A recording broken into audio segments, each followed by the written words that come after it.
Naturally, on pole position for this 104-lap race around Adelaide International Raceway is the master, Peter Brock, in the Holden Commodore. He recorded a fastest time yesterday of 59.5 seconds. That's 0.1 of a second under the lap record held by Dick Johnson.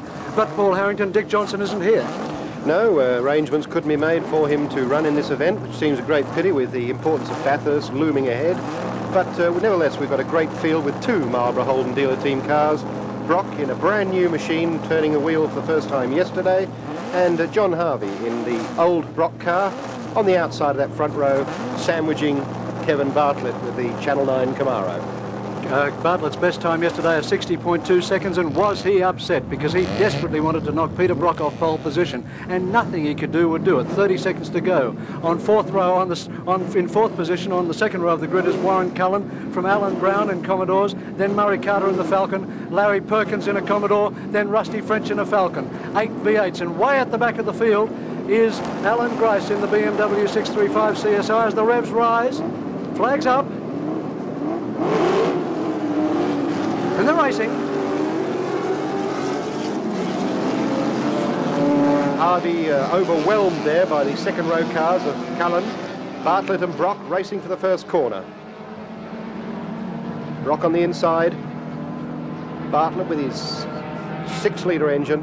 And Murray Carter in the Ford Falcon through into third position as Peter Williamson goes wide in car 77, blowing smoke, but I think just a tyre lock-up. Alan Grice goes past Peter Williamson, moving his way up the grid already with 104 laps or 103.5 laps to go. Gently and easily must these cars go in the opening laps. It's a fuel economy race as well as one of outright horsepower. Brock wants to do the full race without a stop. That means he's going to have to be very economic on fuel. And there's Alan Grice charging up through the field in the 3.5-litre car. He's at a disadvantage to the V8s in as much as he is only allowed to carry 120 litres of fuel as compared to 130 litres of the other cars. And that means that he'll have to get far better fuel economy to go the full distance. Kevin Bartlett in second position in the big Camaro. Murray Carter in third. Already Peter Brock showing his superiority. This car is a lot lighter than before. They've carved quite a bit of weight out of it. John Harvey drops down the inside to take over fourth position.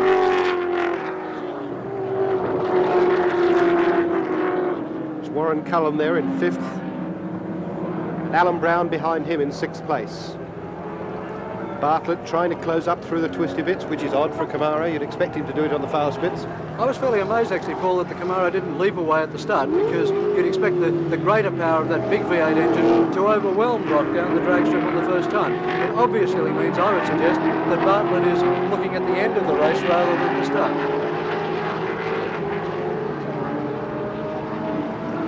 Brock coming in. Brock coming to the pits. Bartlett now in the lead as Peter Brock heads to the pits in this brand new motor car. This is why they're racing it now. They don't want any of this to happen at Bathurst later in the year. And in fact, this is why Dick Johnson ought to be here, because although he's won the Australian Touring Car Championship, he cannot afford to miss these long distance races if he's to win the James Hardy 1000.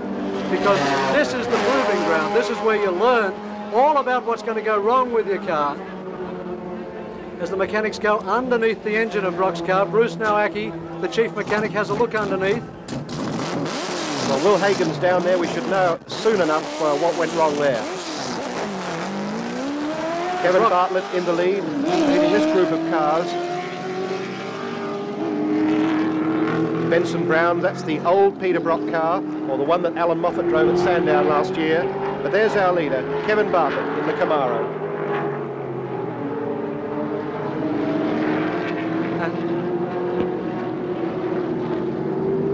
And in second position, Murray Carter. Murray Carter held second position in this race here last year in a brilliant dice with Brock for 3/4 of the race distance, a quarter of the race distance, then dropped out with mechanical problems. In third place is John Harvey. And let's find out from Will Hagon now what happened to Peter Brock in the pits. Unbelievable luck for Peter Brock there at the end of the third lap. A plug lead loose in the car, quickly rectified though, and now the chase is on. And back to the leader.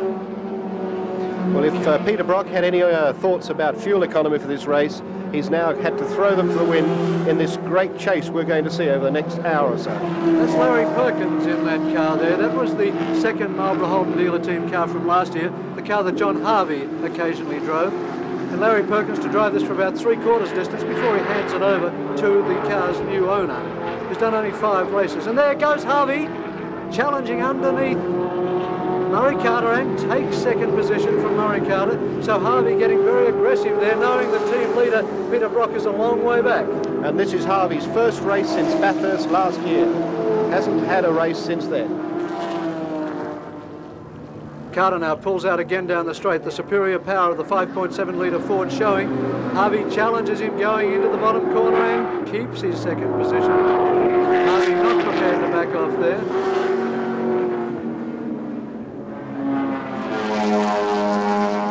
Bartlett, the leader. He's taken the car basically back to the trim he had it in last year. Concedes that he made a dreadful mistake last year in not contesting these early rounds of the then Manufacturers' Championship. And when John Harvey goes through there, we see Peter Brock coming down the main straight at the end of the main straight. So there you can see that Brock has to make up almost 3/4 of the circuit on John Harvey to take over second position before he takes off in pursuit of Kevin Bartlett. Normally he would be trying to use third and top as much as possible to keep fuel economy uppermost in his mind. Now he hasn't a hope. Kevin Bartlett down the main straight, John Harvey behind him. Then comes Murray Carter, then a gaggle of Commodores rather.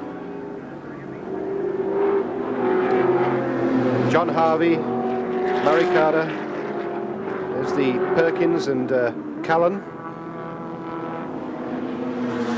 Alan Brown just ahead of them.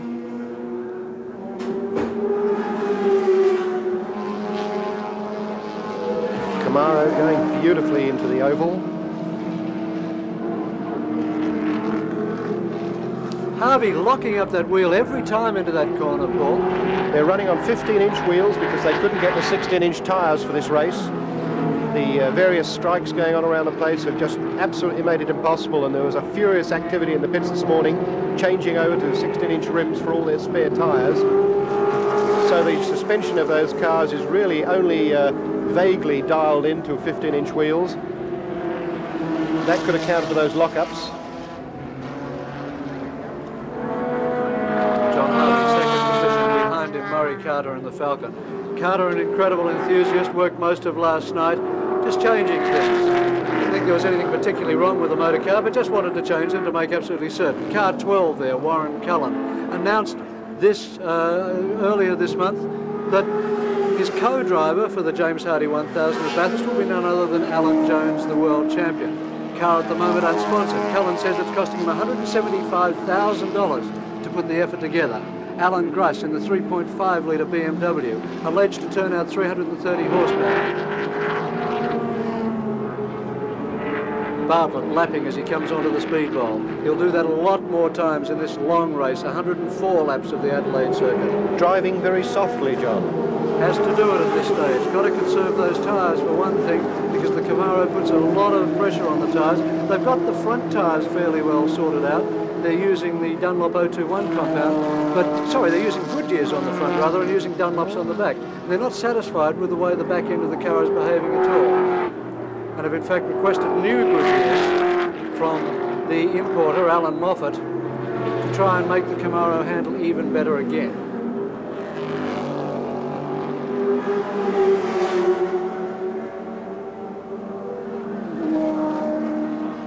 Heading towards the oval once more. Kevin Bartlett keeping away from the edges, turning in nice and gently, just using as much throttle as he needs to keep the speed up and conserve petrol.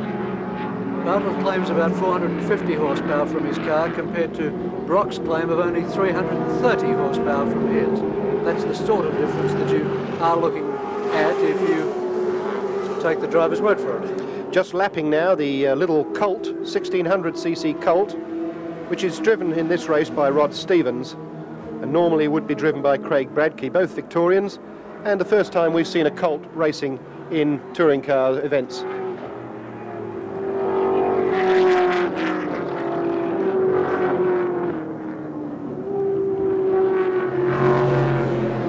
There's Brock coming up to lead fast Peter Williamson in the Toyota Celica, who in turn is tucked in behind the other Toyota Celica, the Chickadee Chicken Celica of Graeme Bailey from Gosford in New South Wales. And that's Peter Williamson's old motor car as Brock now storms down the end of the straight, reaching about 145, 150 miles an hour, and throws it through the bottom end of the corner.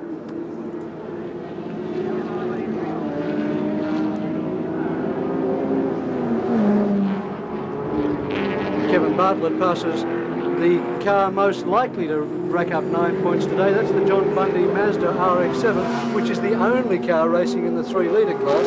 So assuming that he finishes, he must get 9 points.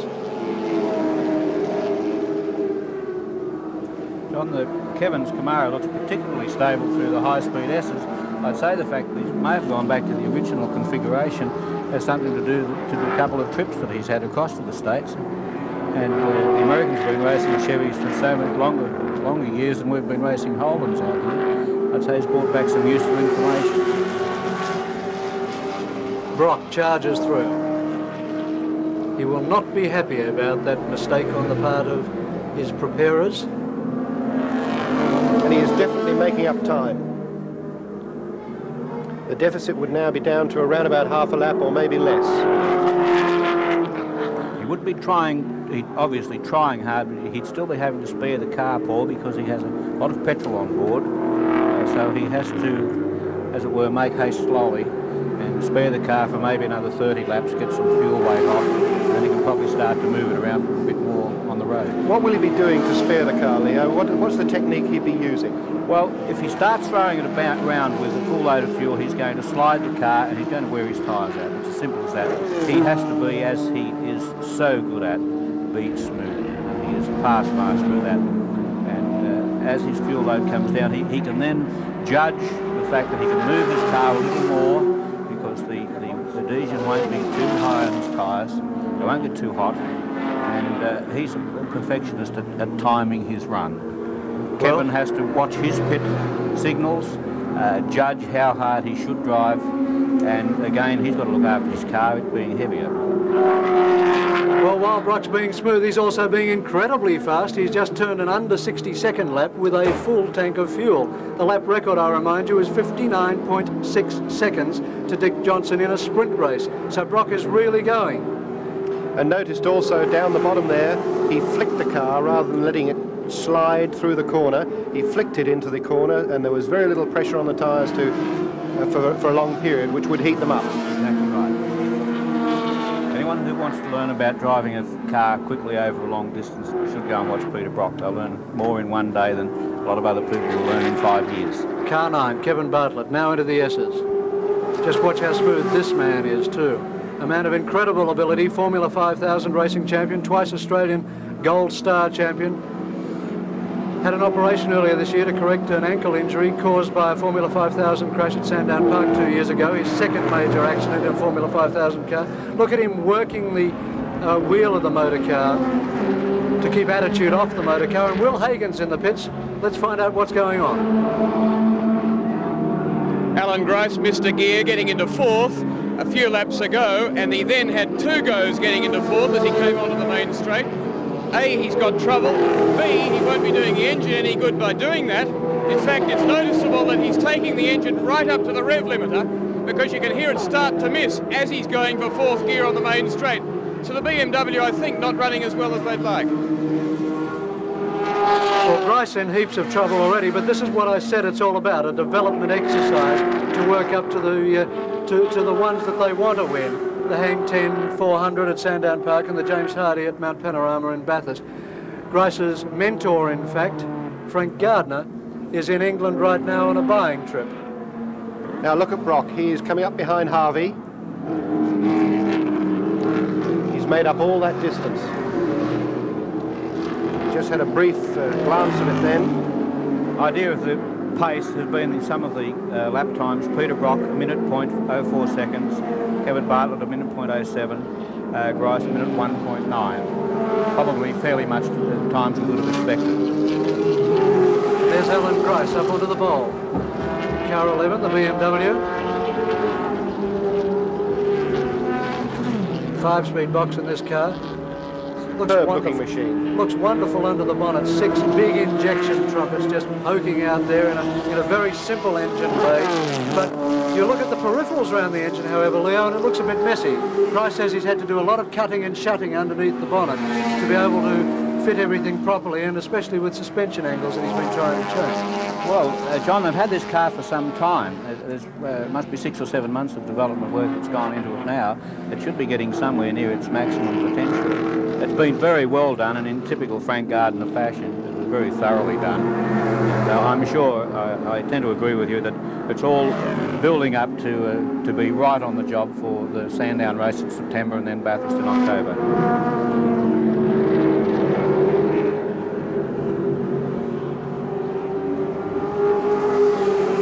Bartlett running a combination of 16-inch and 15-inch wheels. He's got 16s on the front, 15s on the back, which I think would make the handling just a little bit odd there. Oh, well, the ride height would be adjusted accordingly, John. The suspension springs would be adjustable, as are the shock absorbers. The BMW winds up to its top speed, as fast as the V8s at the end of the straight, but lacking in the acceleration, obviously, of the big V8s, even though it puts out about the same horsepower as the 5-litre Commodores. Particularly as he's got the job ahead of him. If he does have a gearbox problem, that's going to make life very difficult for him. Alan Grice, Australian Sports Sedan champion in 1978 and 79 in the legendary Chevy Corvair. It also races a sports sedan, BMW. And yet another driver interested in Formula Atlantic. Being an old open-wheeler driver from way back, he's had more than a passing glance at the cars, and who knows. This car has had 11 starts for 4 wins and 3 seconds. Surprisingly, in a development program, only one did not finish in those 11 starts.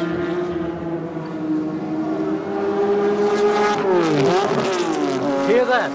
Yeah, missed the gear again. Alan Grice is holding up his fingers to his pit crew. I think he's trying to indicate that he's having trouble selecting a gear. It appears to be 4th gear from where he missed that gear.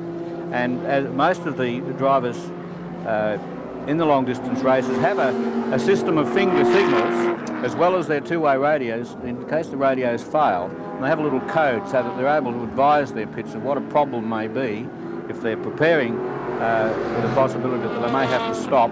The pit men can then be ready with the appropriate remedy. Brock now comes up on Alan Grice to pass him. Will Grice make it easy? Brock locks up a wheel. Same problem as Harvey.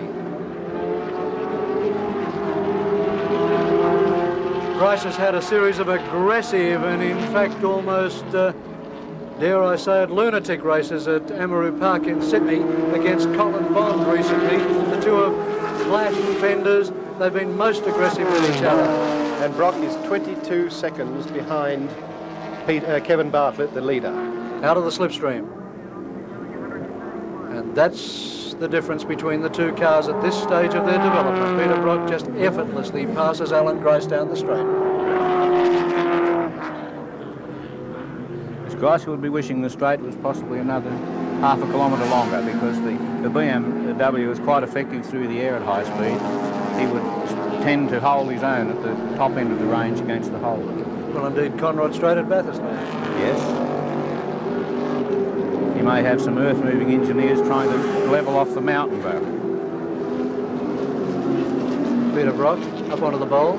Behind him, Alan Grice, keeping Brock in sight and learning a bit about what Brock's Commodore can do. As Brock comes up to lap for the second time, the little colt, the Ian Burrell and Rob Shute. 1 second a lap is the measure of Brock's advance. He's catching Kevin Bartlett by 1 second a lap at the moment. 21.6 seconds that last lap, compared with 22.7 for the previous one. Murray Carter is now the lure in front of Brock.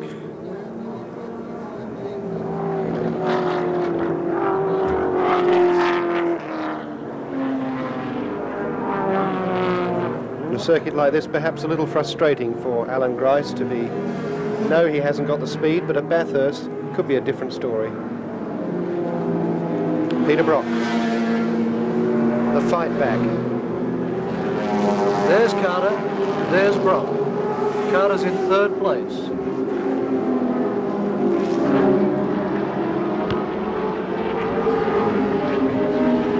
We have some speeds of the cars at the end of the straight, John, rather interesting. Kevin Bartlett 140 miles an hour, Murray Carter 138, Peter Brock 137, Alan Grice 127, Peter Williamson in the 2-litre Toyota 113, Bob Holden in the smaller Escort 104. And the strong headwind still blowing down the main straight, or blowing up the main straight. I'd say we'd be looking at, were the wind reversed, we'd be looking at 150 miles an hour, if say Kevin Bartlett. Murray Carter, an engine made out of bits and pieces.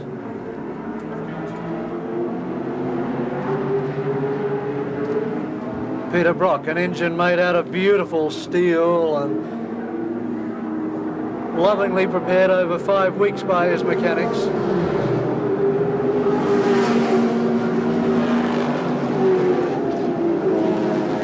And there's not going to be much that Murray Carter can do as Brocky moves in to take him there, which is a bit brave, and Murray Carter backs off to let Peter Brock through, then ducks down on the inside of him. Good on you, Murray. Oh, that's a shame for Brock. He's only 19.5 seconds behind now. Still catching up, and that will have cost him plenty of time. Well, Murray Carter, a hard-out competitor, Leo Gagan. Well, showing the benefits of 25 years of doing it the hard way, John. Very fair, but there's no reason for him to give an inch away. Peter's as much a competitor to Murray as to anybody else. Oh, and look at this. This is the race for the lead. That's Kevin Bartlett in the lead with John Harvey right up him. So Harvey now challenging Kevin Bartlett for the lead. Obviously, Bartlett having some sort of a problem, which would account for Brock catching up so quickly. Possibly possibly a traffic problem, Paul. Well, yes, it could be, but he lost an awful lot of ground very quickly. It's something that Peter Brock has, the nice thing in the back of his mind. He knows that he's got John Harvey up there, making sure that Kevin can't relax. It's a very well-balanced team. Well, by the look of that slipstreaming duel down the straight, there's nothing much between them at this stage, which you would have expected from an engine of Bartlett's power. Well, there's only 3 or 4 miles an hour in the maximum top speed of the two vehicles. It's not a lot, particularly when he's being towed along. Some got a piece of the car flapping in the breeze there. Wonder whether he could have hit somebody on the way through accidentally. Yes, it looks as though it could be with a rubbing strip off the bottom of the body.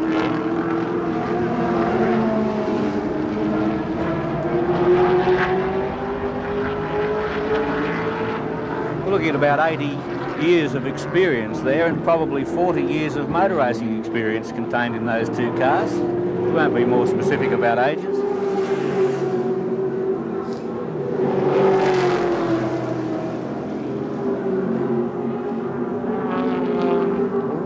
Meanwhile, out of sight, Peter Brock has disposed of Murray Carter, and he's now 18 seconds behind these two leading cars as John Harvey takes the lead. Harvey through. Kevin clearly pulled away and let Harvey have it. And as Harvey takes the lead at the end of 20 laps, John Harvey leads this 104-lap Endurance Championship at Adelaide International Raceway from Kevin Bartlett, then Larry Perkins in the Commodore, Alan Brown in a Commodore, Warren Cullen in a Commodore, and then the dice between Peter Brock and Murray Carter. So that puts Brock in 6th position in front of Carter, working his way back up from last after an early pit stop. Kevin Bartlett looks as if he's not going to take all that lying down, even though he did wave Harvey through.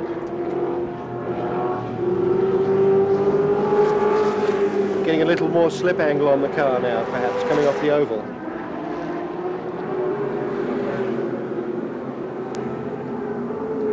It's an interesting tactical situation developing here, because Kevin doesn't really want to tangle with Harvey.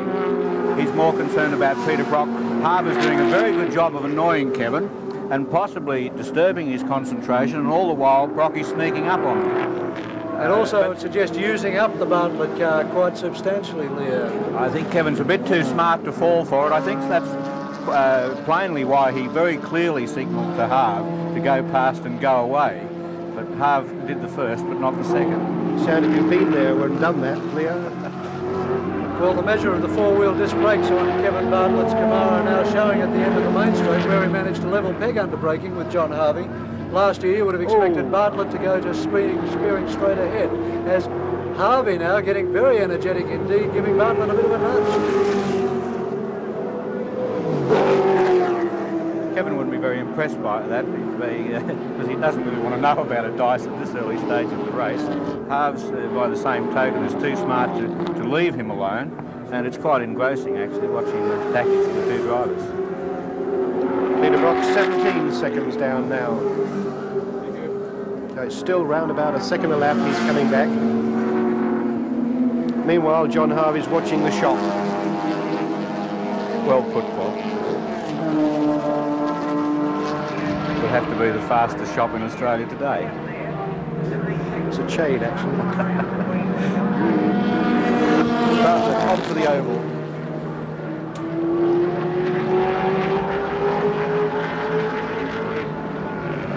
Harvey now dives down on the banking, right up on Bartlett every time through there. Not just going to fool Bartlett right now. He's just not going to have any of it, is he? Kevin's being careful to conserve his tyres around the banking because he knows he can accelerate away down the straight from the Harve, and he's not going to be drawn into a tyre burning duel. He's using the capacity of the Chev to give him advantage down the straight, and he's just taking his time around the corners. And if Harves wants to give him a little tap to say he's there, he's hardly likely to shift the Chev. Impressive how well the back markers so far have been getting out of the way. Yes, they're all fairly experienced people, Paul. We've raced against one another many times, the majority of these drivers. The better, smaller car pit crews tend to advise their drivers when they're about to be lapped so that they can make their plans accordingly and get out of the way with a minimum of fuss, both to themselves and the faster cars coming through. This time, John Harvey really giving Kevin Bartlett the knowledge that he's there. Because Harves hasn't driven too much this year so far. He's been very busily involved in the preparation of the cars for the dealer team. In fact, I suggested earlier today that they may have had to spray him with WG-40 to get the rust out of his system. Well, Harvey, in fact, has now been nominated team manager of the Holden dealer team, and probably, properly as such, he should take his place in the pits, and he spent most of his time this weekend justifying how he can manage it from the driving seat. Is that why I saw him walking around the pits with a bowler hat and a brolly? Well, two-way radios are wonderful things, aren't they?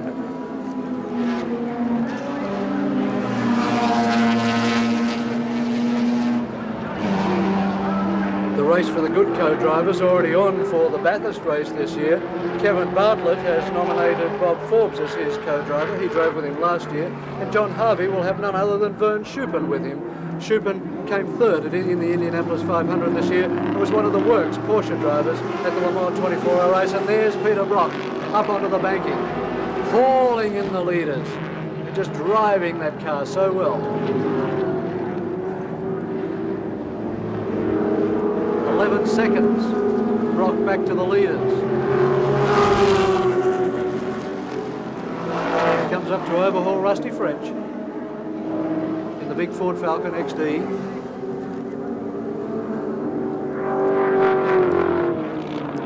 French level pegging Brock down the chute. Brock's got the inside run. Rusty French there, being lapped by the Holden dealer team driver. But this is where the action is at present. Bartlett and Harvey. Boy, have we got a race. So up onto the banking, the leaders.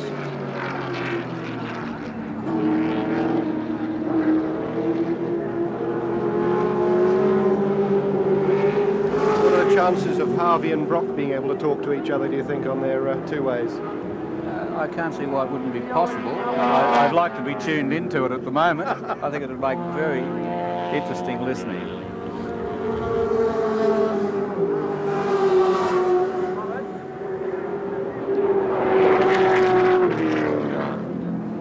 What would be more interesting would be for someone like KB to be able to tune into the pair of them. fact, I sat in with John Harvey at Sandown and one practice with the two ways on, and they were in fact talking to each other, which was very interesting. And drivers always complain they have too much to do already. Right. Without getting on a talkback show.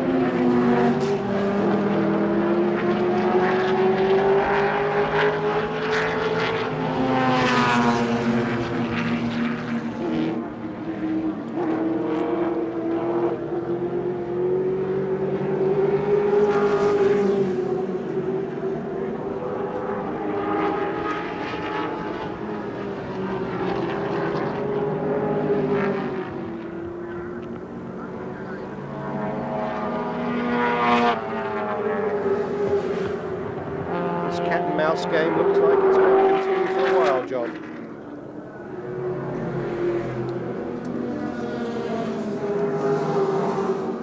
Bartlett, a canny competitor, is using a lot of body English within the motor car to keep attitude off the wheels and body of the car, taking a lot of the pressure of driving at this high speed himself, rather than putting it on the car itself.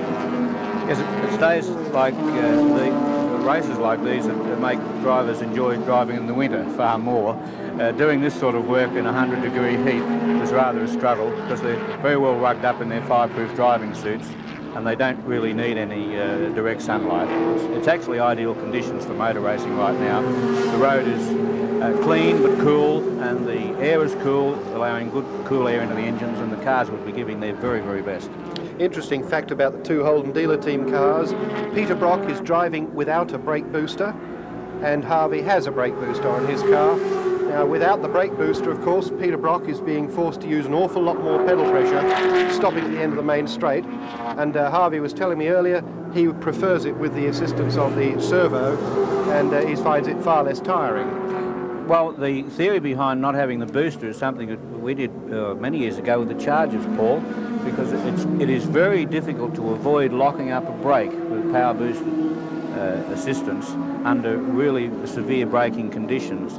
And whilst the pedal effort is relatively high, it's a security precaution over a long event, because when a brake does lock up at the speeds these cars are doing, it's very easy to wear a hole clean through the tyre, and the next thing the driver has a trip to the bush. With a little over quarter distance gone, 30 laps of the Adelaide International Raceway, it's Kevin Bartlett in the lead from John Harvey, Larry Perkins in third position in the Holden Commodore, followed by Alan Brown, then Warren Cullen, Peter Brock in sixth position, some 15 seconds in arrear of the leaders.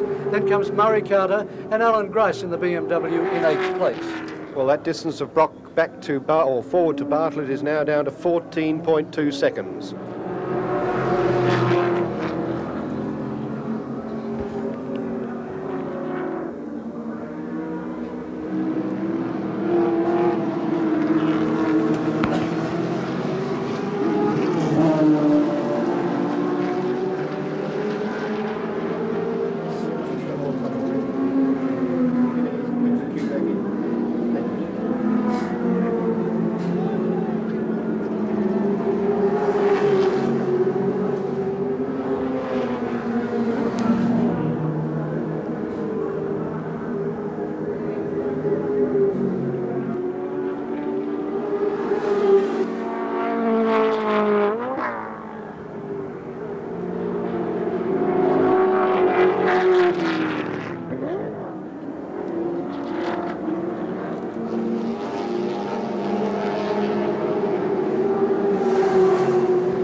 Bartlett, Harvey, still this battle going on, with Harvey making every effort he can to unsettle Bartlett. Meanwhile, only 8 seconds behind now, Peter Brock, the man who had to make the early pit stop with a plug lead off. And Peter Brock is up into third position, so there's nothing between him and the leaders but a few cars to be lapped. So Peter Brock has worked his way up from last position on lap 3 to be in third position in this race, and he's still got more than half the race to go.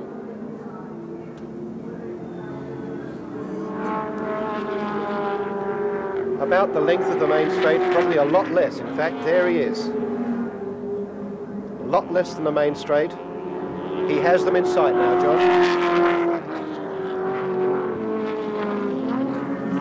It's a great psychological situation for a driver to be able to see the man he's chasing. It seems to assist in the adrenaline flow. It's nothing worse than wandering around not being able to see the opposition.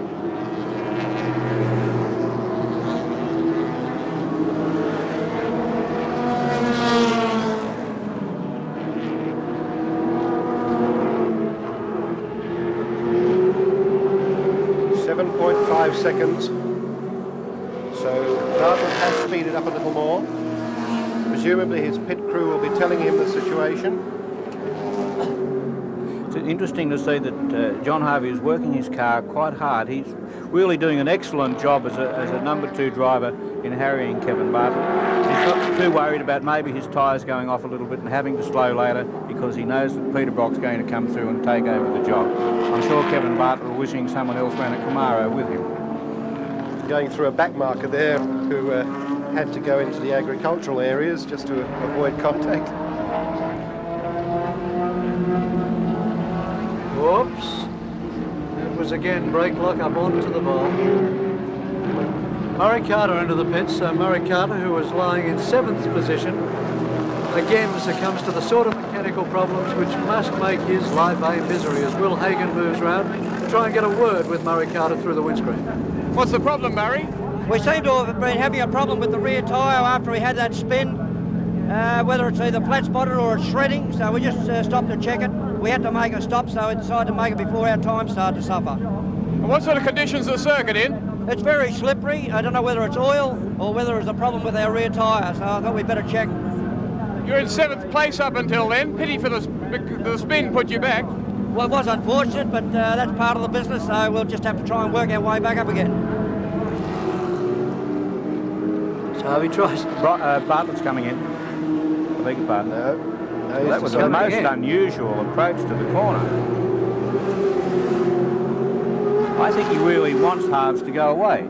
Kevin made no attempt to take the fast line into that corner. Now he's going like Billy-O down the straight. Most unusual. We've got Brock in picture there momentarily, so there are the first 3 cars. Now locking tyres, Bartlett. There's Brock just behind them. Now the length of 1 braking area away.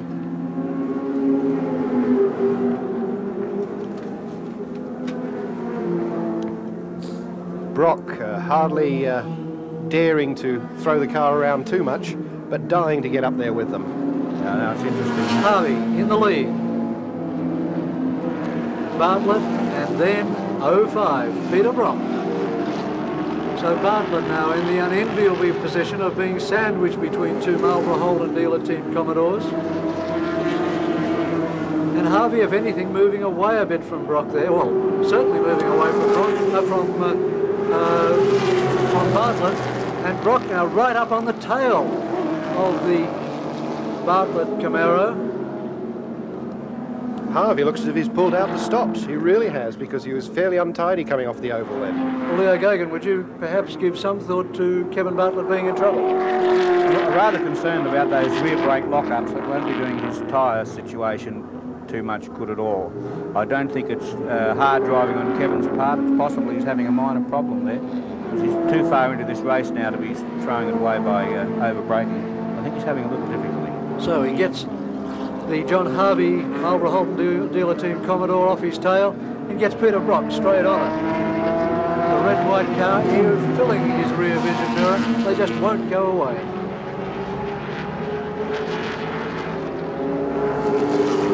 Well, Brock can afford to take it very easy now, just keep in sight. Meanwhile, Harvey is almost sideways in true speedway style, exiting the top turn onto the main straight. Bartlett says, will you go away, Peter Brock? And Peter Brock won't go away. There's nudging and falling all over the track there, and Brock trying for an inside run won't do it there.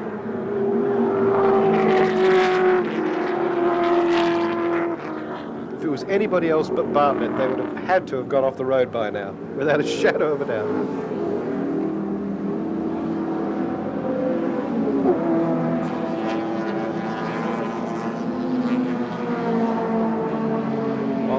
action is happening up the front.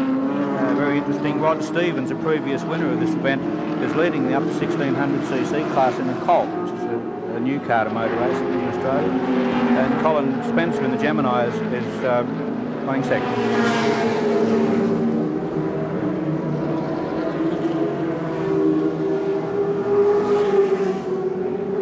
Oh, we're really getting it going now. Bartlett, good and sideways, a touch of opposite lock. But not so Brock. Well, Brock was waving there. I don't know if it was to his pit crew or to KB. I think it would be KB, but as we know, he turned his mirror up, so he can't see. That's right.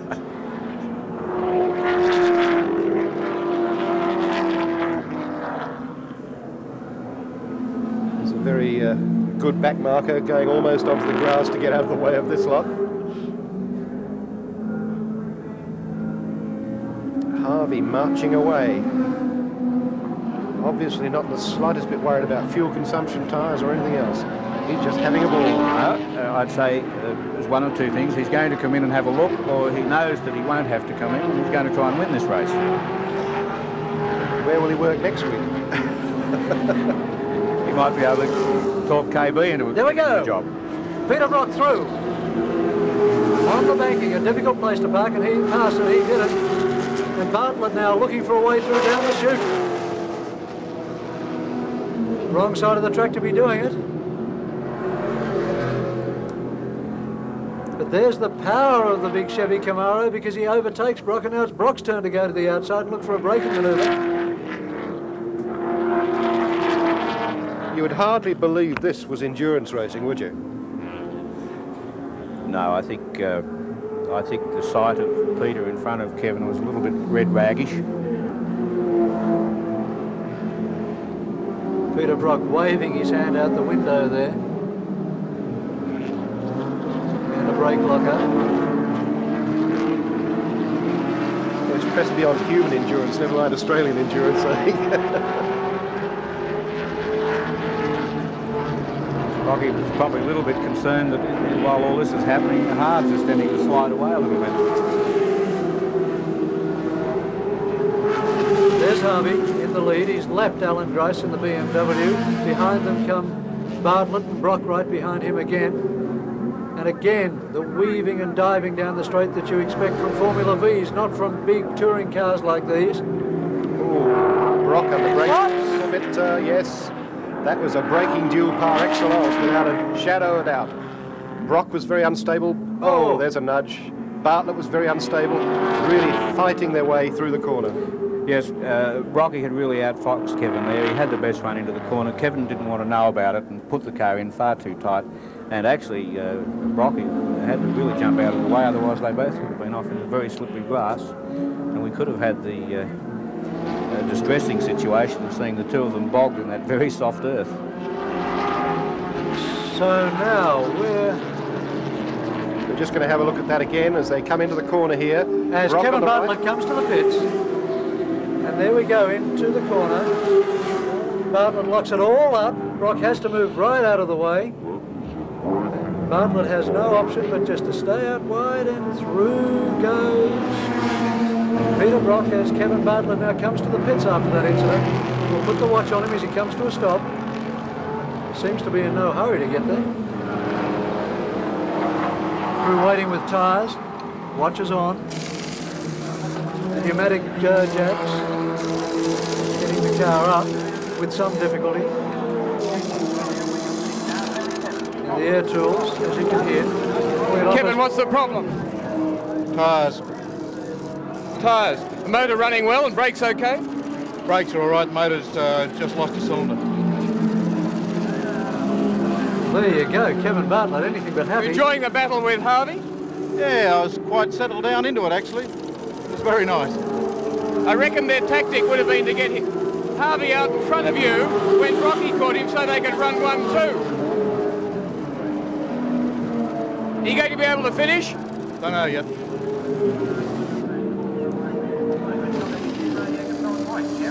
Well, a rather terse Kevin Bartlett. Leo? Well, we must put ourselves in Kevin's position. He really doesn't have too much to say. He's probably worrying about the problems. He's wondering what he's going to be told by the chaps that are looking under the bonnet. his mechanics would have had a look at the tyre wear on his car, the condition of his brakes, and he's sorting it all out in his mind. And he probably didn't feel like a chat.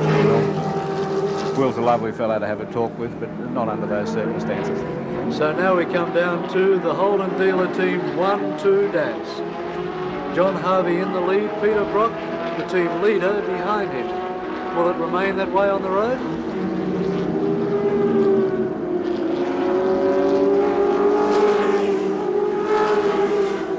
That's Harvey, that's Brock. And that's a familiar sight.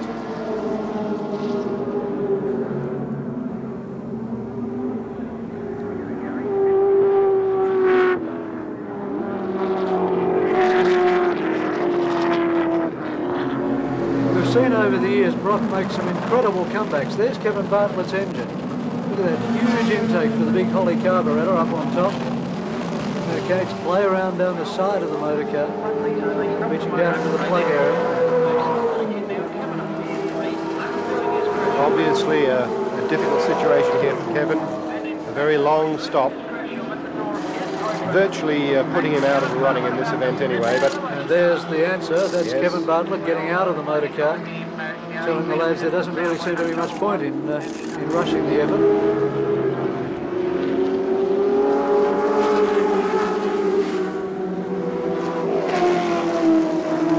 As Brock closes in on Harvey now.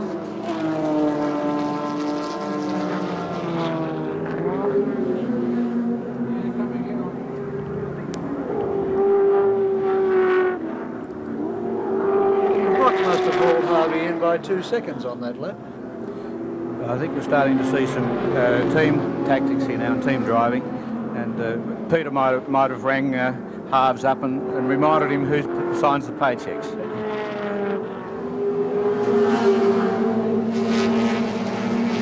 They're in a very good position now. We don't have the exact gap, but it'll be interesting to get the gap back to the third place car of Larry Perkins.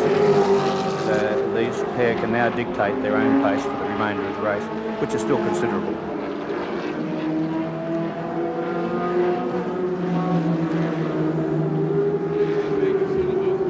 A grand opportunity for a development out there, actually, with Brock with his new car, with quite a number of changes made to it over the old car, which Harvey's now driving, and a good opportunity to gauge the two vehicles together on the track. Well, in answer to your question, it's 12.5 seconds, that gap, Leo.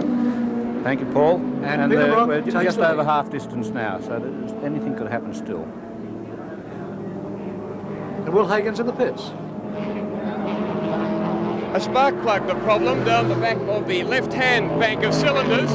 Ron Misson now with an asbestos glove on to get down in among the tremendously hot exhaust headers to try and replace that and hopefully continue.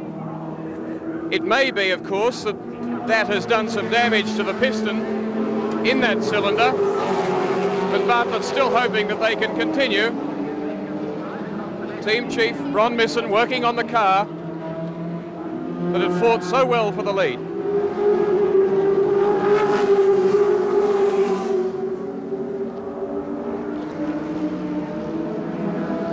Peter Brock with 49 laps to go. Larry Perkins in third place, as we saw before, 12.5 seconds behind the leaders. Perkins in a few more laps is due to hand over that motor car, however, to its owner, Clive Benson Brown, a new entry to the high-performance world of touring car racing in Australia. He's done 5 races so far and is working up towards the big one, the James Hardy 1000 at Bathurst. Benson Brown, however, 4 seconds a lap slower around here yesterday in practice than is Larry Perkins at the wheel. So to hand the car over to the new driver would perhaps be a mistake if the team wishes to finish third. Larry's obviously driving very well after his couple of runs in the Pacific race earlier in the day, and he would be right in the groove at the moment, and that's a decision that the team are going to have to make. It's a very, very good effort for him to be up as close as he is. Of course, Benson Brown was another person talked into going motor racing by the inevitable Peter Jansen, just as Alan Brown was. And I think Peter may have hoped he was going to buy his car, but in fact he went out and bought the ex-Holden dealer team machine. It's obviously still as quick as it ever was because the times are very good. Car number 12 just lapped there by Peter Brock. Car 12 is Warren Cullen, making a comeback to motor racing after more than a year's absence, and himself working up to the big race later this year when he'll have Alan Jones alongside him. If you must go to Bathurst, there's nothing like going in illustrious company. Well, exactly. A few people were a bit bemused, I guess, as to why Cullen should win the world champion to be his co-driver. Cullen himself thinks it's because Jones wants to see the sport develop in Australia, would rather give some assistance to a developing driver rather than necessarily go with the established teams. It's an interesting theory anyway. An easy way of getting some very good sponsorship, I'd say. Which he needs, because he says he's spending $175,000 to develop 2 cars to go to Bathurst. He's got 3 men on staff full-time, massive transporter, and all that funded by a motor wrecking business, of which he has 3 branches throughout Victoria. Well, he'd certainly need a budget like that to do those 2 cars, and certainly to afford Alan Jones, because in his position as world champion, he's entitled to and can expect to receive a very handsome fee for driving the car. At the same time, I'm sure we have people such as Peter Brock, etc., waiting to have a look at Alan and have a bit of a carve up with him in a saloon car, because they are experts at their craft, as Alan Jones is an expert at his craft in the single-seater Formula 1 car. And they are, to a degree, a small world apart in technique. There's Cullen sandwiched between the 2 dealer team cars, and he's giving absolutely nothing away to them because he's maintained that sort of position for a couple of laps now, losing not too much on Peter Brock at all, so he's driving very well. Cullen started racing only in 1976 when he persuaded the late great Max Stewart to give him some assistance at Bathurst. I'll never forget Stewart disappearing off the end of the chute actually when the brakes failed completely and having to pull a huge handbrake turn almost before he ran into spectators at the end of the run-off road. Since then, Cullen has always chosen good co-drivers. He's had John Walker from South Australia, with whom he finished 7th in the 1978 Hardy Ferodo 1000. And then in 1979, his last race, in fact, he had Graeme McRae, the former Tasman champion, alongside him in the motor car. And the Harvey has just gone by again, so Warren Cullen is lapped for the first time, I think. Cullen's chosen Garnet Bateson, an ex-Brock mechanic, to build his motor car. Bateson also is responsible for building the Tirana A9X, in which Tirana L34, in which Sir Jack Brabham made his comeback in touring car racing in Australia 4 years ago. Garney is an extremely capable and experienced Holden mechanic. That's an excellent choice, and I'm sure people will look forward to seeing Garney back holding the spanner. And there's the leader of the 2-litre class, Peter Williamson, who's obviously had a pit stop because he's spilling fuel everywhere, which means that he has a full fuel tank. And in fact, that was Williamson's tactic, that he was going to start the race using only 60 litres instead of a 100-litre tank and stop at half distance for a 1 churn of fuel, which gives him an extra 40 litres to get to the finish. He may also have stepped out of the car and put John Smith, the Australian Formula 2 champion, into the vehicle. It's his intention to run John Smith as co-driver later this year. That, in fact, is what has happened, John. And the tactic within the Toyota camp is for Graham Bailey in the second Toyota to attempt to go all the way through just to cover Willow's tracks. There we have Cullen hanging on to Harvey as they go through the corner at the end of the main straight. And the other back markers coming through.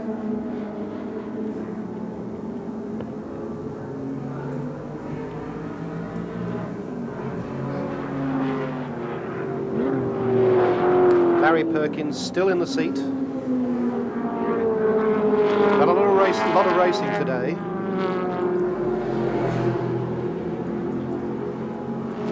That's meat and potatoes to Larry, though, Paul. That's what he lives for. He'd stay there all day and all night if they let him.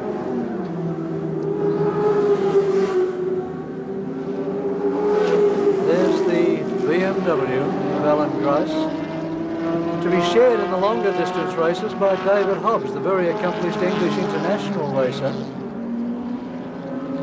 And a man from whom I think even Gracie, with all these years of experience, could learn quite a deal. Hobbs has had quite some experience in BMWs, winning, in fact, the Sebring 12-hour Leo, I think. Very, very experienced driver. He's won innumerable long-distance races in both America and Europe. Lovely fellow, a brilliant driver, very, very experienced, not a young man, but knows his motor cars backwards, and an excellent choice. I've been wondering who Gracie was going to pick, and he couldn't have made a better selection. There's car 69 again. Larry Perkins really working the wheel there, getting the car very sideways, a lot of attitude on it, meaning that he probably intends to make that pit stop at three-quarter distance, because the way he's working those rear tyres, it's unlikely they do full distance. Ken Harrison's escort. Brief shot there just after he was lapped by Larry Perkins. If he looks at the replay of that, he'll know why he's locking the brake up, because the inside wheel is nowhere near the ground. It was waving to the crowd. He's got a good 10 degrees of opposite lock on all the way through the oval too, so he's enjoying himself. Perkins cooling his hand down there as he goes down the straight. Just resting it on the sill of the car.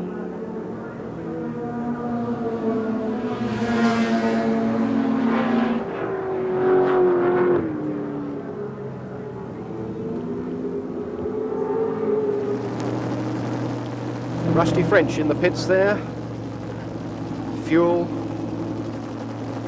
No action around the tyres at the moment. Churns going in the dry brake system at the rear of the car. Doesn't require the boot to be opened. There's a little flap in the top of the lid, and the can just goes straight through that and into a sealed entry into the tank. Out goes Rusty French.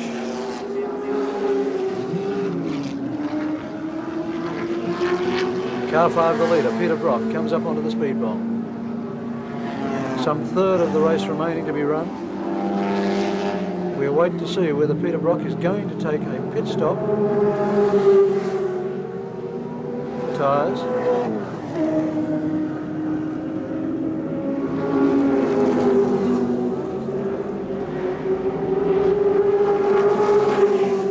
John Harvey running very low on the bowl there. And the Melbourne Holden dealer team set up in the pits, waiting for a pit stop with two left-hand tyres, ready to be placed on a car. And Harvey certainly dropping back. He's dropped back now behind Warren Cullen. Yes, my goodness. John Harvey's back into third position. Worse. In fact, I think now Warren Cullen is in fact a lap down. Yeah, so he's unlapped himself. So he's unlapped himself at this stage. These long races are very, very hard to keep track of, particularly on a small screen. We do know, however, that in the lead is Peter Brock in 05, the leader, having been in last position at one stage of this race. And there's John Harvey, obviously in bother, obviously slowing down, and with the dealer team standing by to put new tyres on should Harvey deem them necessary. Not on this lap, says John Harvey. Tail sliding out very much there.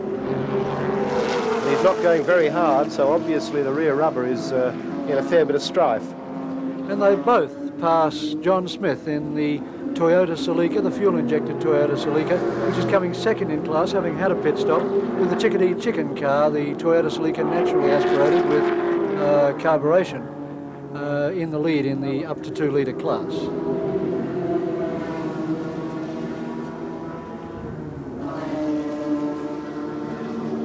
Harvey takes back the lead on the road from Warren Cullen, thus lapping him again.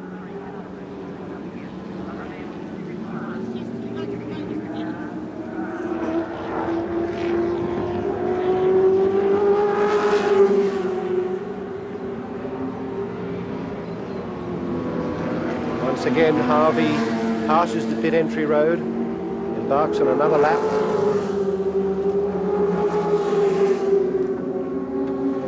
That time of the race with pit stops coming up, that the driver starts to imagine all sorts of things. The tyres feel as though they're going flat, the brakes appear to be worn out. He starts to worry about whether the engine's going off, whether he should wait and come in exactly as he's been instructed. by his pit manager, or whether he should duck in and maybe have something looked at. Imagination really starts to get at a driver about this stage of the day. John Bundy, leading the 3-litre class, waves through Murray Carter and prepares to do similar duties for John Harvey, as Larry Perkins in 3rd position comes to the pits, car 69 coming to the pits, and it'll be interesting to see whether he does hand over to co-driver Clive Benson-Brown or whether Larry Perkins remains in the motor vehicle. Certainly Perkins is the faster driver. He's undoing the belts, I think, John. Yes, indeed he is.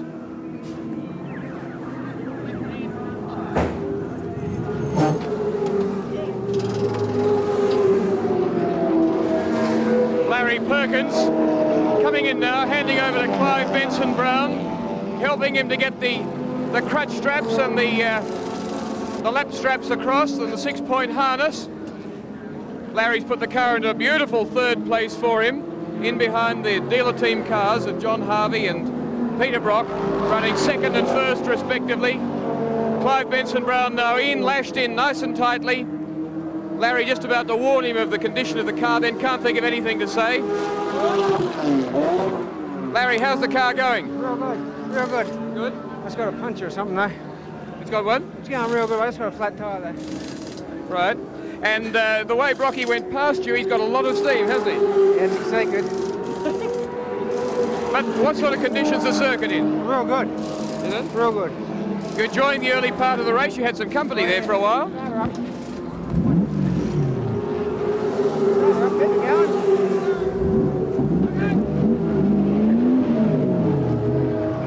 Bit of sideways motion there as he gets away. Larry, Clive hasn't had a lot of experience, has he? No, that's true. No. He hasn't had a lot of experience. How many races has he had? Oh, Clive, this is his 5th race and he's totally a newcomer and he's doing fine for that. He's doing it sensibly, learning slowly as opposed to quickly, and I think he'll be all right. How did he practice yesterday compared with your times? Oh, he had trouble, so the times weren't an indication at all. All right, well done, Larry Perkins. Good 3rd place up to this stage. Thank you, Will. Quite a long speech there from Larry Perkins, really. Well, it is for Larry. 68.4 seconds they lost in the pits, and now it's up to Clive Benson-Brown to see if he can hold the 3rd place that Larry Perkins has so finely forged for him. Larry out of breath there, Leo.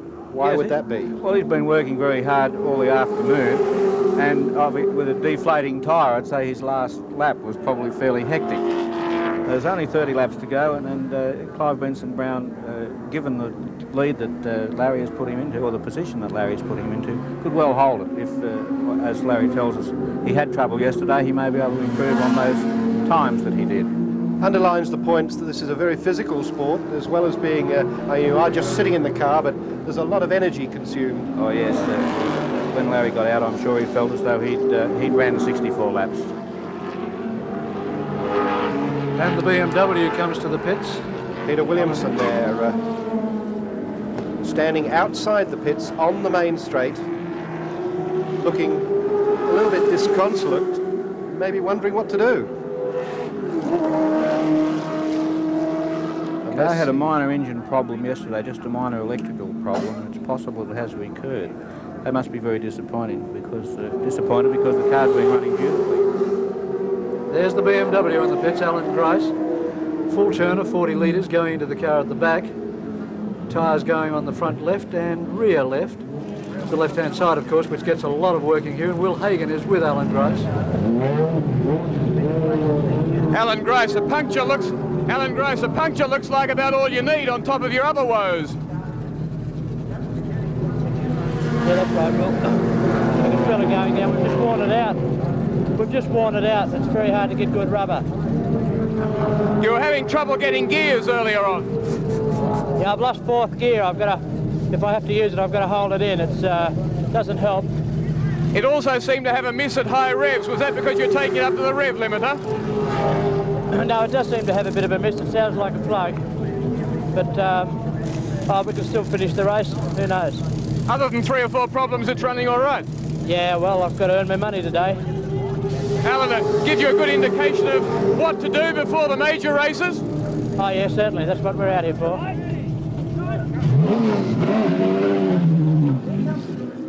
There's the race leader. Peter Brock. Coming up to lap Alan Brown, the Holden Commodore, and that is a very good car of Alan Brown's as well. Rocky waves happily to Brown as he goes through. Brown, one of the real characters of the sport, a wonderful fellow, went off the straight at the end of the straight in practice on Thursday when the brakes failed, spun it terribly into the infield, ripped out the suspension, did all sorts of body damage, and then got to work to panel beat it himself. He's a panel beater by trade, although he now runs a multi-million-dollar business. And he and Ron Wanless, his co-driver, both panel beaters by trade, although both very successful businessmen, got down to the business of fixing their own mistake. Well, it's great in latter years to be able to fall back on the original trade, John. Well, of course, their sort of panel beating, though, is with multi-thousand-dollar trucks, which I don't know whether it's actually beating. Beating to death. Brown enjoys his motor racing no end, in fact, as Brock goes through the 2-litre series leader, Graeme Bailey in the other Toyota Celica. Brown enjoys his motor racing so much that he's built a magnificent Taj Mahal of a pit accommodation. It has everything in it, including a sauna. He doesn't need a sauna at the moment because he's getting a 130 mile an hour one out there in front of us. Peter Brock in the lead.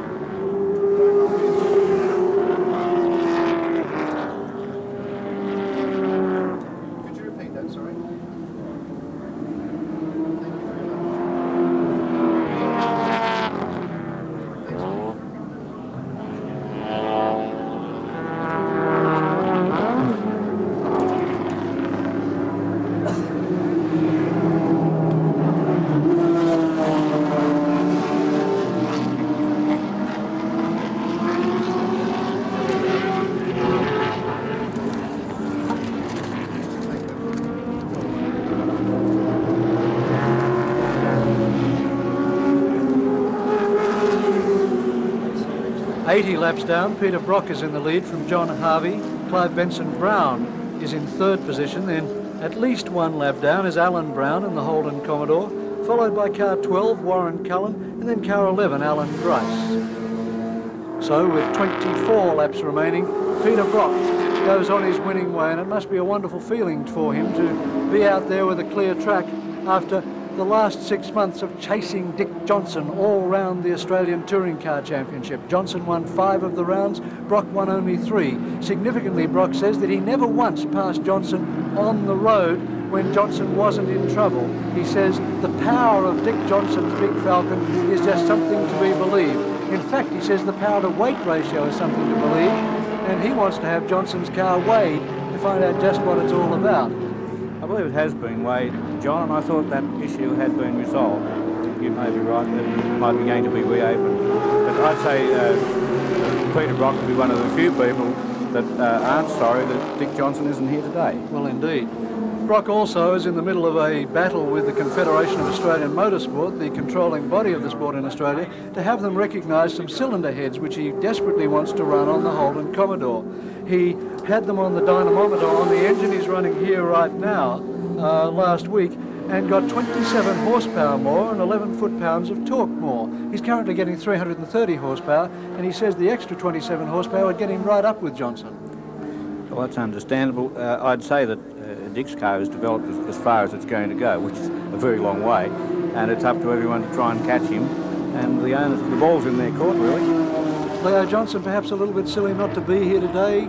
Everyone else is here practicing for a long-distance race. Well, really that car's going so well, I think if it were mine, I'd put it in cotton wool until October. The car's quite beautiful. It ran at Lakeside a couple of weeks ago, and was actually under the lap record that he set under pressure from Peter Brock in the Touring Car Championship. So I don't think that car needs any more development. It needs nursing to Bathurst. Johnson apparently to drive with the Bathurst and in fact race veteran in Australia, John French. Yes, I spoke to French at Lakeside, and I asked him how it felt to be preferred to the world champion and whether he might be getting a similar fee. But, he just grinned his normal smirk and said nothing.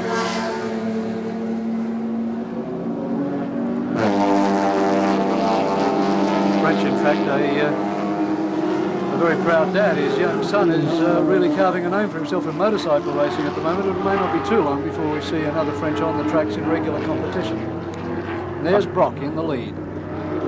Just going onwards and onwards. He's established a groove. He's sitting right in it. You could bet that if you looked in his position of his hands on the wheel every time round there, they'd be in exactly the same position. Shields his eyes now down the straight as the setting sun gets right into them, and it must be very difficult to judge braking points at the end of the straight when you're driving straight into the sun. So what a driver tends to do during the course of the race is to pick up a point on the road, so that he's actually looking down at the road to pick up his braking point, or possibly a mark on the fence to the left of his vision, so that he's not forced to stare right into that sun, because at this stage now his windscreen would be dirty. It would have a slight film of oil on it, dust mixed in with the oil, and it's not really much fun in these last few laps driving into the sun.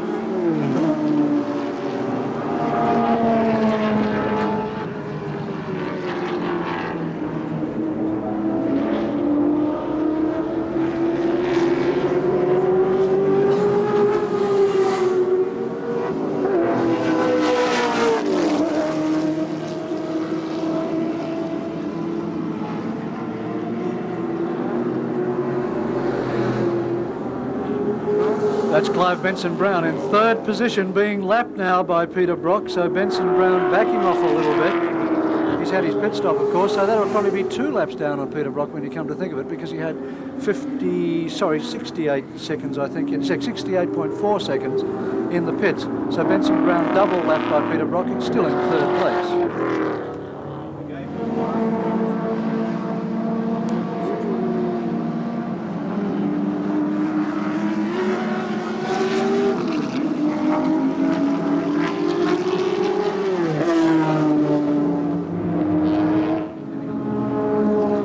Toyota of Peter Williamson, John Smith in the pits. Solved its, we guess, electrical problem out on the circuit. I'd say they're just troubleshooting the pits, but it's certainly not going to win its class today. Peter Williamson is out of the car, and it's John Smith who's driving it. Williamson looking in the door there to speak to Smithy and see just what's going on. Leo, what's the mechanic doing down that side of the motor car? They had a little trouble in the electrics, which is on that side of the motor. I'd say they're looking to see if it's recurred. It'd only be technical at the moment and an exercise to give John Smith some laps, because the mechanic had to go and get the car going, and in effect would have disqualified the vehicle because it was attended to on the side of the road. That's Peter Williamson there, kneeling down beside the motor car, paying homage to it as Will Hagon moves around to get an interview with one of the more outspoken men of Australian motor racing. Mike Stillwell, first time back in the car for a long while. No, it's John Smith, mate. It's John Smith. What are you doing there? I'm having a run with Willow. Good little car, mate. Sorry? Very good little car. Yeah. Peter had a spin earlier, flat spotted a tyre, I presume? Yeah, they just changed it now, mate. It's pretty good, though. It should be all right. The car in good shape? Yeah, the coil lead fell off twice. It's about the only problem it's had. You're keeping a busy boy today? Too busy. All of it just about ready to go. What do you rev it to, John? Willow's been using about 8.5, maybe 9. I'm using about 8 myself. What's he told you about track conditions? It's very slippery, Will. It seems like it's been slippery down the bottom and also off the bowl. But it's going well. This is the best of the small capacity class cars, but you can eat car 51 grams. Maybe. Must be gold, but migrates something covered on up here. Some sort of government all tied up under the capacity agreement.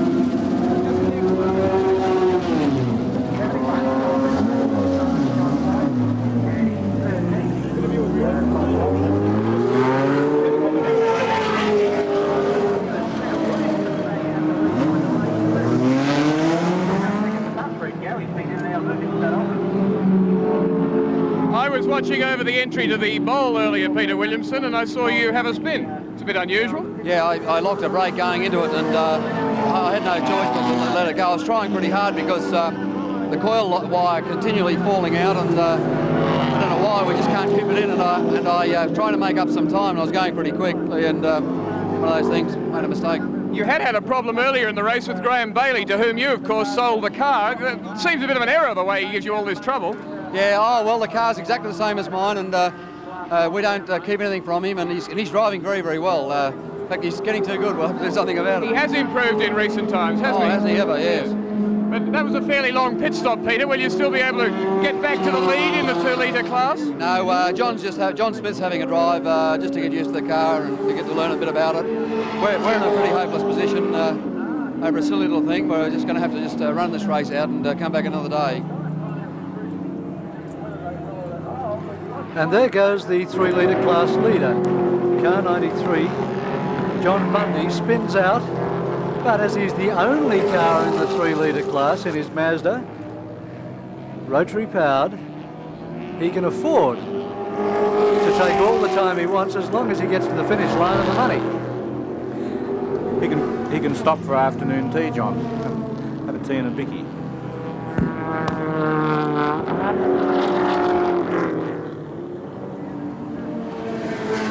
John Harvey still hasn't stopped. The boys are ready with all the equipment. They may be going to try and see it through.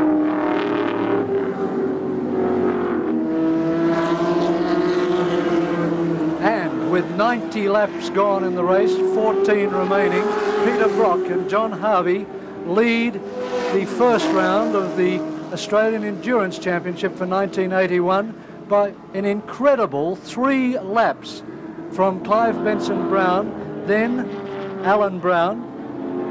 Right.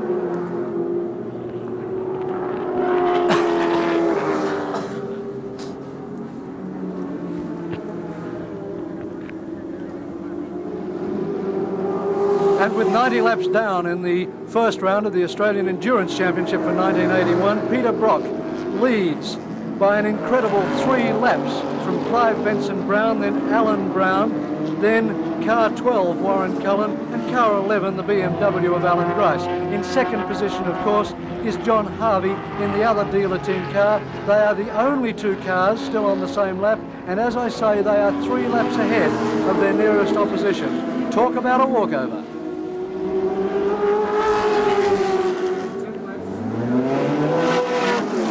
In second position, John Harvey.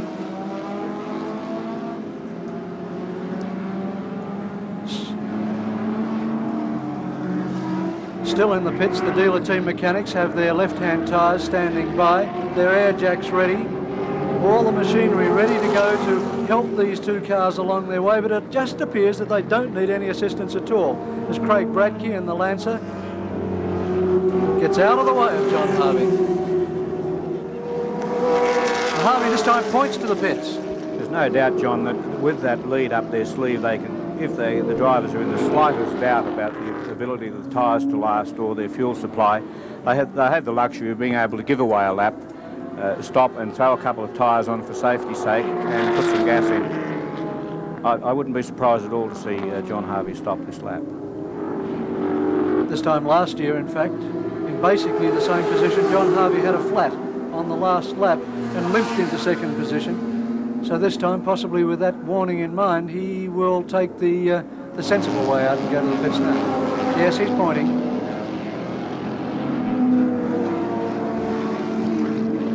It'll be interesting to get a time on this pit stop. The Marlborough team, who are brilliant at their work, and they're renowned Australia-wide for their efforts. 3 laps around here is about 2 3/4 minutes, so that's how much time Harvey has to spend in the pits before he loses his second position. He'll need less than a minute.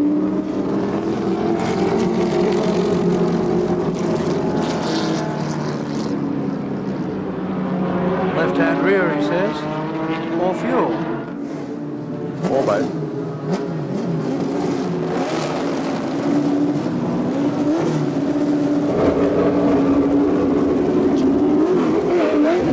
Only fuel. 10.2 seconds to stop. Well, as you can see,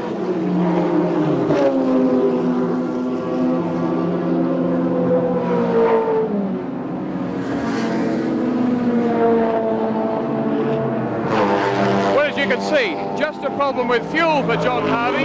One quick churn or part of a churn and he was egg out again in a ferocious pace. His lead and Peter Brock's lead over the 3rd place car is 3 laps. So his position's in no way prejudiced at this stage with about 8.5 laps to go. Brock is now the only man on the winning lap. John Harvey has been lapped by Peter Brock in that incident, or that call to the pits. So now Peter Brock's got it all to himself, one lap ahead of his teammate, and with them nose to tail on the track, it looks like it's going to be one of those Butte 1-2 finishes of which press photographs are made. It's what team managers wish in their dreams, and they don't see them often enough. That was a very good pit stop from the time the car actually entered the pit row until the time it accelerated away. It was a total of 20 seconds. Excellent. Only actually motion is only 10 seconds. Only 7 laps remain in the race. Less than 20 kilometres. It'll be interesting to see whether John Harvey's car was maybe getting some surge, or whether it was low, really running out, in which case Peter Brock might feel like whipping in and throwing a few litres in just for security. No doubt they're on a 3-way hookup, all having a little talk about it at the moment. Alan Grice back there, who's in 6th position in the race. He's hanging on quite nicely, thank you, to the tail of John Harvey's car, indicating that the pace of the race is certainly slowed to one which is comfortable for the Holden dealer team.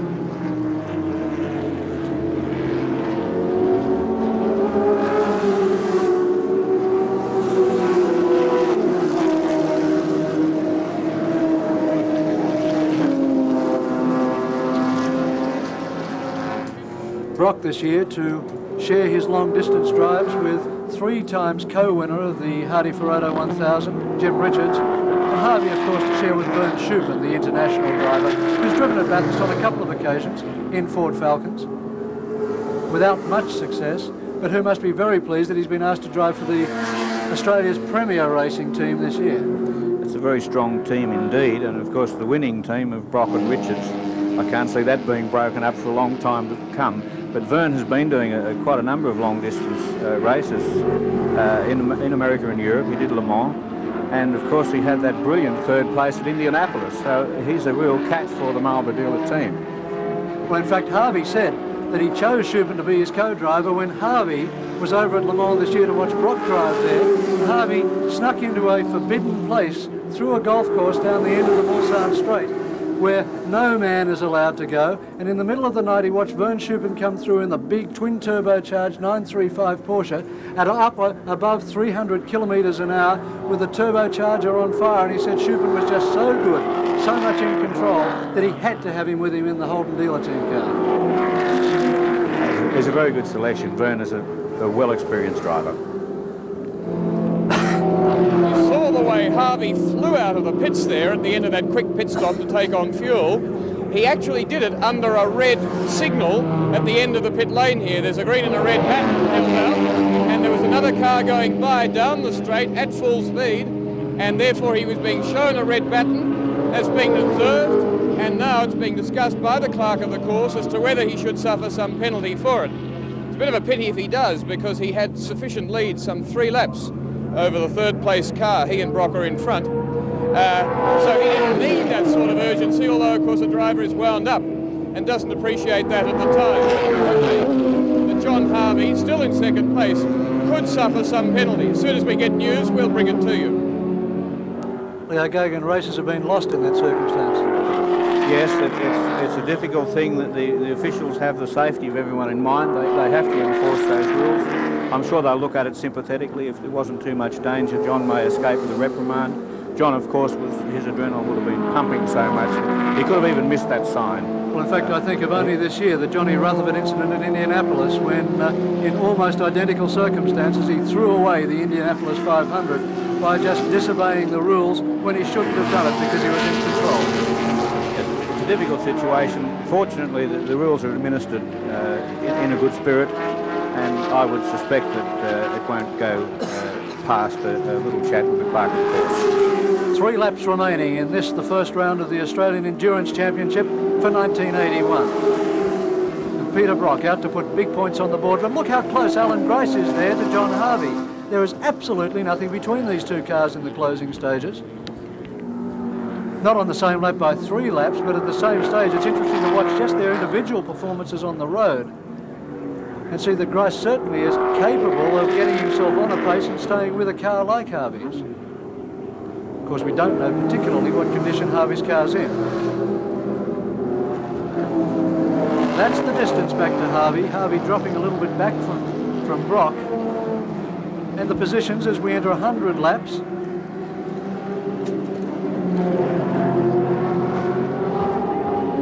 was Brock from Harvey, then Benson Brown, then car 12 Warren Cullen, with Alan Brown dropping out of contention, then Grice, and then Alan Brown back in 6th position. So something obviously has happened to Alan Brown. You can see he's dropped from 4th to 6th in the last few laps. 2 laps remaining.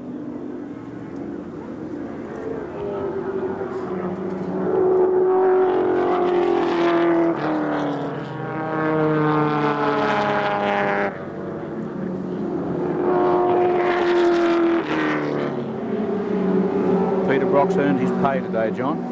Indeed he has. And he'd be a happy man with the rest of the Endurance Championships coming up. There are 4 rounds of this Endurance Championship. Oran Park in August, then the Hang 10 400 in September at Sandown Park, and then finally Surfers Paradise on November the 1st. In between that, the CRC 300 at Amaru Park in a couple of weeks' time, and then of course the big one, the James Hardy 1000 at Bathurst on October the 4th. The CRC 300 is where we will certainly see Dick Johnson putting in an appearance. That should be worth going a long way to have a look at. 2.41 kilometres of the Adelaide International Raceway remaining.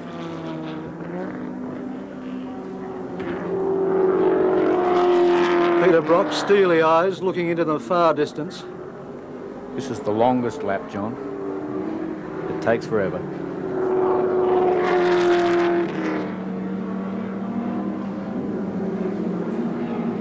Brocky's concentration is intense now as it was at the opening lap. He knows he can't afford to drop concentration, lucking up an inside left front there. As the team has done on a few occasions on the off-camber entry to the bowl. And here comes Peter Brock through the final corner to win the first round of the Australian Endurance Championship for 1981. Peter Brock. Glenn Dix, the starter, giving him the proper plaudits. John Harvey, 2nd position. Alan Grice goes through right behind him into 5th place, 3 laps behind. Now we wait for car 69, Clive Benson Brown will take 3rd position with a lot of thanks to Larry Perkins. And there's the crowd. A bit cold at this time of the afternoon, but toasting the success of Peter Brock the way that Australians should in Stubbies. Through turn number 18 for the last time. Ladies and gentlemen, put your hands together for the South Australian Bruce Minor